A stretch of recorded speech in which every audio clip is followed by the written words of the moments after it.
कंगना रनौत ने मुंबई पहुंचकर बीएमसी की कार्रवाई पर कहा है कि आज उनका घर टूटा है, कल उद्धव ठाकरे का घमंड टूटेगा।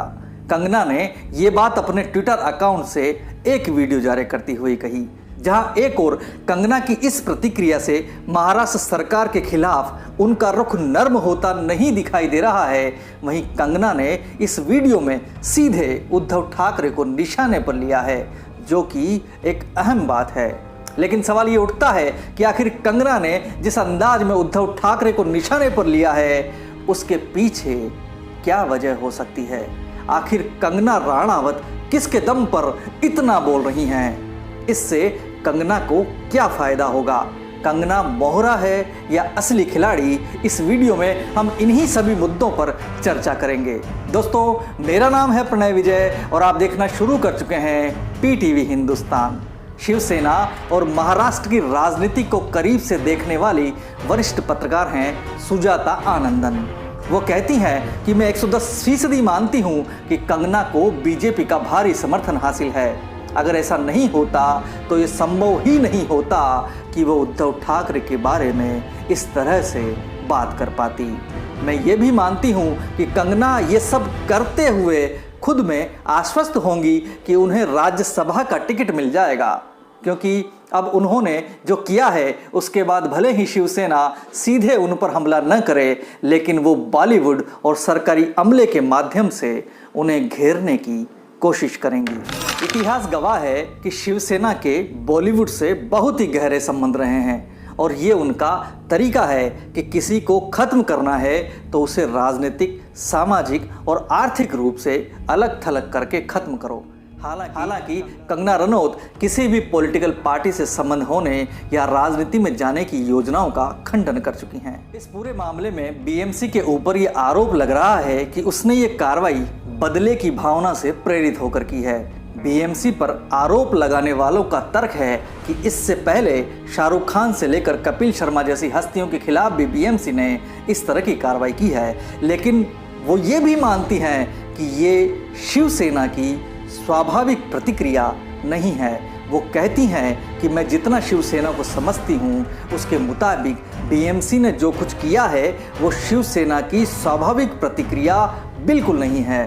शिवसेना की स्वाभाविक प्रतिक्रिया ये होती है कि वो कुछ अराजक तत्वों को भेजकर कंगना के दफ्तर पर तोड़फोड़ करवा देती, लेकिन बीएमसी ने जिस ढंग से कंगना के खिलाफ कार्रवाई की है वो बताता है कि शरद पवार की इसमें बड़ी भूमिका है, क्योंकि शरद पवार को अपने दुश्मनों को कानूनी परिधि में रहते हुए निमटने के लिए जाना जाता है।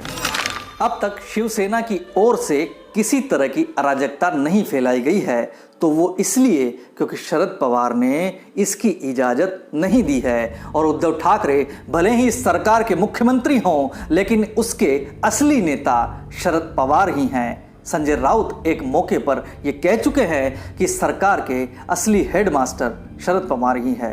ऐसे में ये जो कुछ हो रहा है उस पर पवार की छाप नजर आती है। महाराष्ट्र की राजनीति को करीब से समझने वाली पत्रकार हेमंत देसाई मानते हैं कि कंगना भी एक तरह से उकसाने का काम कर रही है। वो कहते हैं कंगना ने जिस तरीके से बाबर आदि शब्दों का इस्तेमाल किया है वो साफ बताता है कि कंगना ने भी राजनीतिक भाषा का इस्तेमाल किया है। वो भी उकसाने वाली भाषा में बात कर रही है और ऐसा लग रहा है कि अब शिवसेना कंगना रनौत के खिलाफ कुछ और आक्रामक कदम भी उठा सकती है। लेकिन एक बात तय है कि ये मामला आगे बहुत बढ़ेगा। तो क्या कंगना रनावत कोल्ड वार में फंस चुकी हैं? विशेषज्ञ मानते हैं कि महाराष्ट्र में कांग्रेस, एनसीपी और शिवसेना गठबंधन की सरकार बनने के बाद से बीजेपी और शिवसेना के बीच एक तरह से कोल्ड वार जारी है। इस कथित कोल्ड वार में बीएमसी ने कंगना रनौत का घर दफ्तर तोड़ दिया है।